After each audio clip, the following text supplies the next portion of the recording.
Hi there, GenderqueerChat. I've been kind of hit and miss on my Thursdays here lately, and so I'm going to be approaching this a little bit differently this week. I'm going to just be conversational and touch on a few things. And I have a surprise announcement to make. We're going to be changing up things a little bit on Thursday. This amazing young creature, this substitute Amelia, who recently did a post for us, is going to be joining me on Thursdays. We're going to be kind of tag teaming a little bit, sharing responsibilities for making a Thursday video. And we're kind of free-forming it a little bit right now. Our idea is we'll kind of go back and forth, taking turns, unless one week just one of us really wants to be the one who does Thursday for that week. And we're going to do this a little bit, see how it goes. And this works out great for me because this is busy season at work. And also, I really want to see some Amelia videos. And I am absolutely certain that I'm not the only one. So there's my surprise announcement that some of the collaborators have been waiting to hear. They didn't know what it was. Now, last week we were talking about body image a little bit. And this week we're talking about how we inform people about gender queerness. And I want to kind of just dive right in and kind of bang on these bad boys. I don't really have like a formal means for educating people about genderqueer, except for the fact that I participate here in GenderqueerChat, and I have other YouTube experiences and online in which I self-identify this way and wind up just kind of answering questions or providing a little bit of context for people for whom the concept is a little bit unfamiliar. But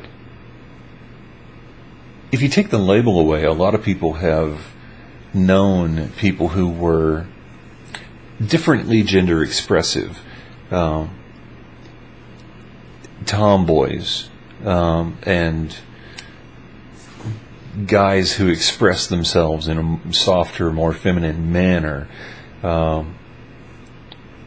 lot of people have known at least one or two people who were kind of androgynous in high school, things like that.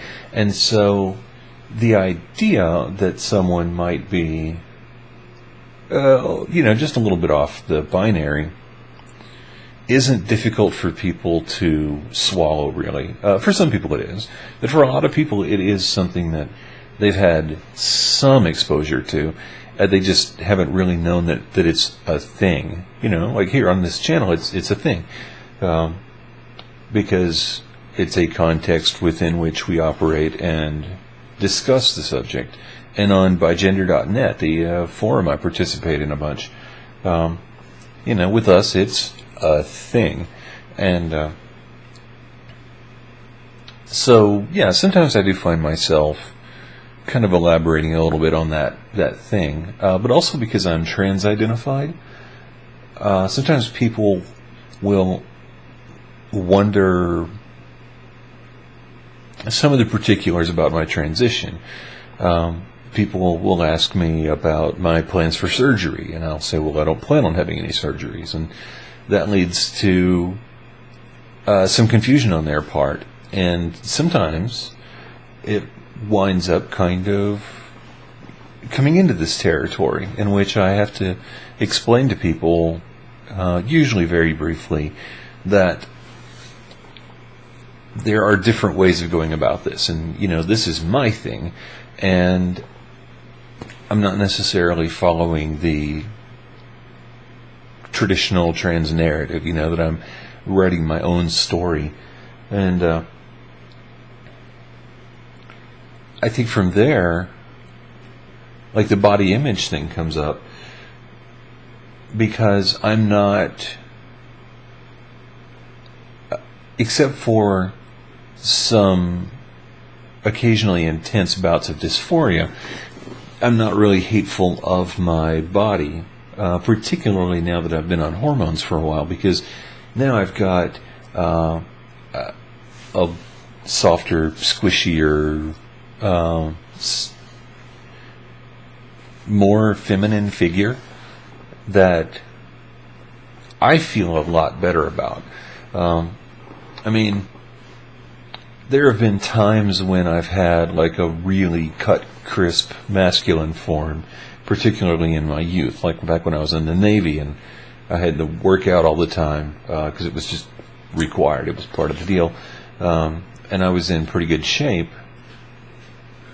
I didn't experience a lot of dysphoria back then that I can recall now anyway, because I felt like, I still looked pretty good, I was not unsexy.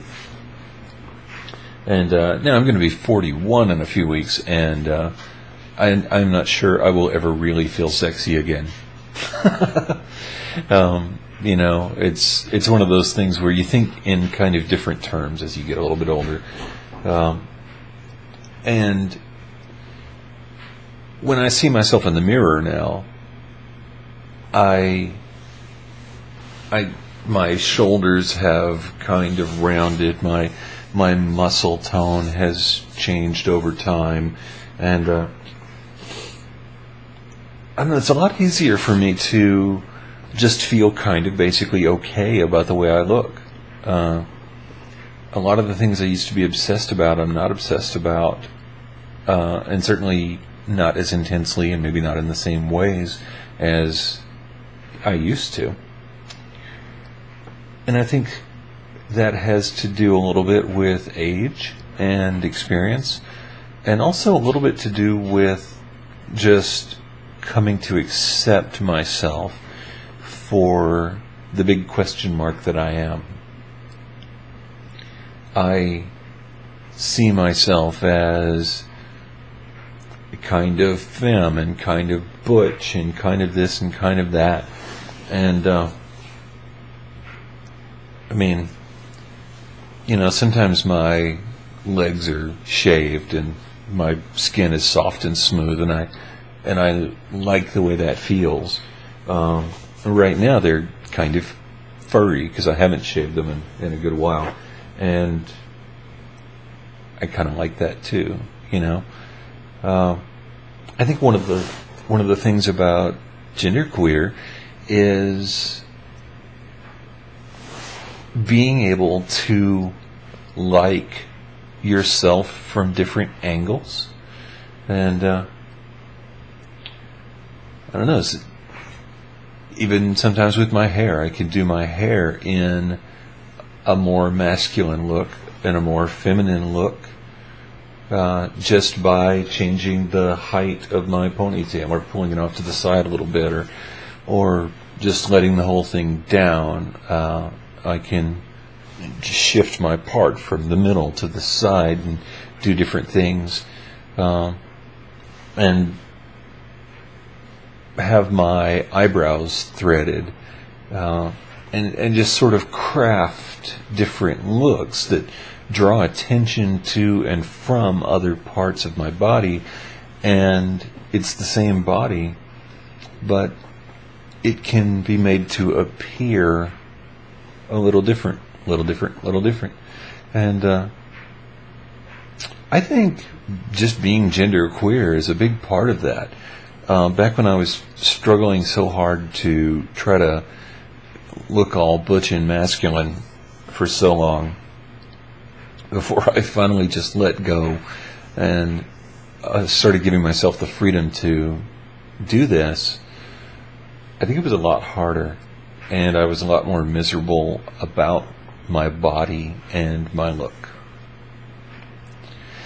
So those are my basic thoughts, and I'm looking forward to seeing what Amelia has to say next week. Be sure and give her a lot of love and support. I have a feeling that's not going to be terribly difficult, regardless of whether she leads us in another dance.